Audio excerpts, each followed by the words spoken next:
Somebody asked me whether I'd been writing a lot during this time, and I have not. I need a lot of mental space to write, and have any of us had that? I haven't had that. But what emerged was this one particular story. This seems to, for some reason, sum up this moment for me. And I want to particularly send this out to anyone who's lost people during this time, from whatever reason. I have a friend who lost her wife to cancer during this time. I have people who lost their friends to COVID during this time. But it goes out to all of us, and just how we live in this world. This is a story about that song, Turn. And I wrote it a month ago, although it happened 4 years ago. The Leaving, April 27th, 2020.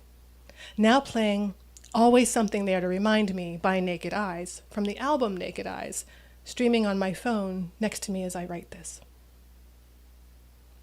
The small rectangular butcher block wood table in the basement was set, awaiting baking sheets filled with square-cut homemade pizza which my host had been preparing all afternoon.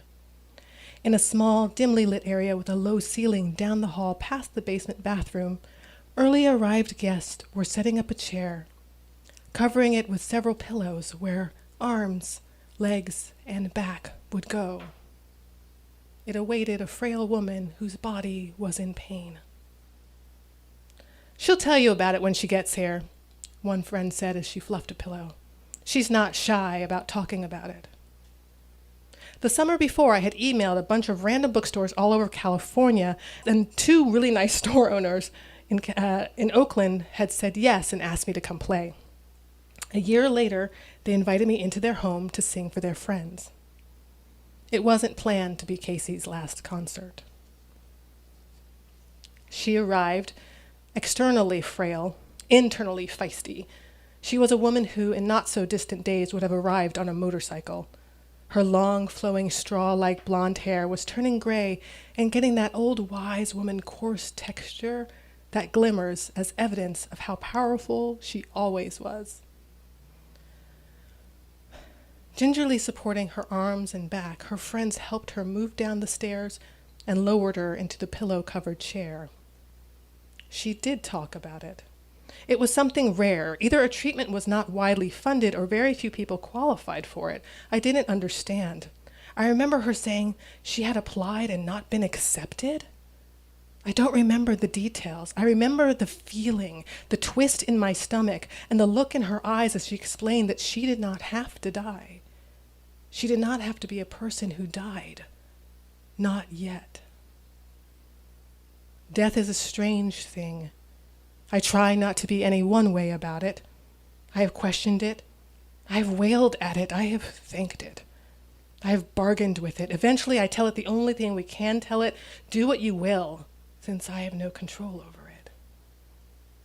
The first 2 weeks of the coronavirus stay-home orders, I spent some time talking with death in this way. One of my 2 best friends in the world came down with COVID-19. I tried not to be dramatic. I tried not to think of her dying, but I did. Every few days, the tears would seep through my cracks. I would pause, grab my head with my hands, and speak. I do not want to lose this person. I do not want to do my life without her. Maybe death was listening and could be swayed. When I finally heard her voice say, "You can take me off your worry list," it was the sweetest sound I had ever heard. When we hung up the phone, I broke down into a day of tears, shaking with relief. Back at the house concert in Oakland, it was time to sing Turn.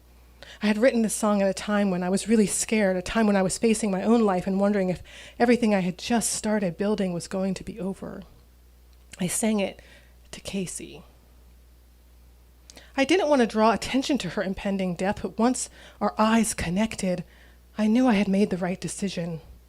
I gave that song to her. I sent each word, each phrase into her, hoping to replace the medicine she had been denied.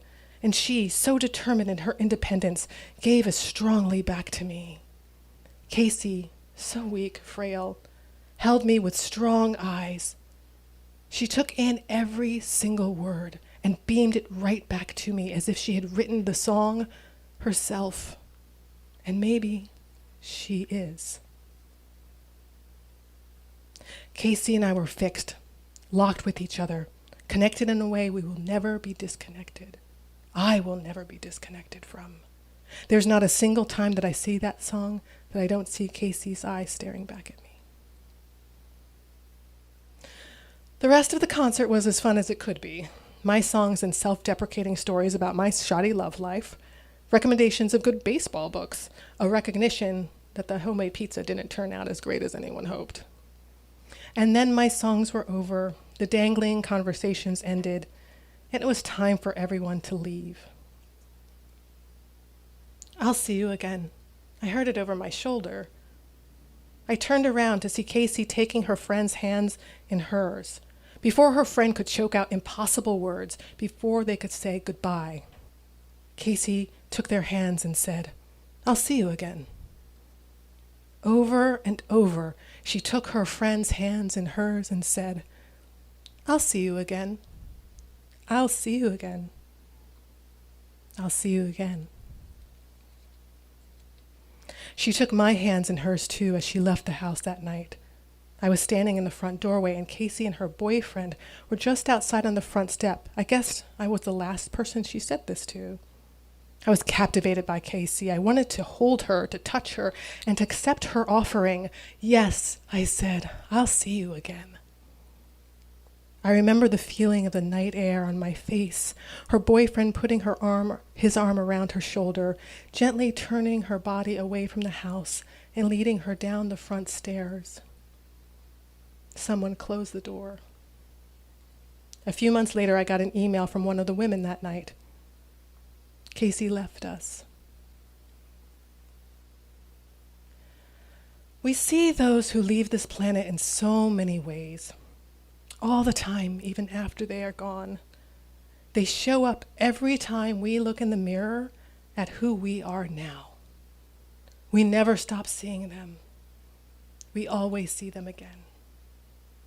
They are Casey's words, not mine. May you hear them as the words of those you love and lose to that same portal. May you hear their voice and feel their hands take yours and say, with total certainty, "I'll see you again."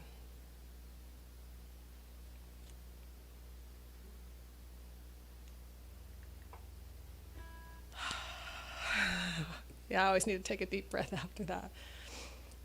Sometimes you meet someone that just changes you, and I want to cry. Like, I'm so lucky I got to sing for her that night. She changed me. Okay. Now might be a good time for a question. So reminding people how they can get on the email list. Okay, great. Join my email list.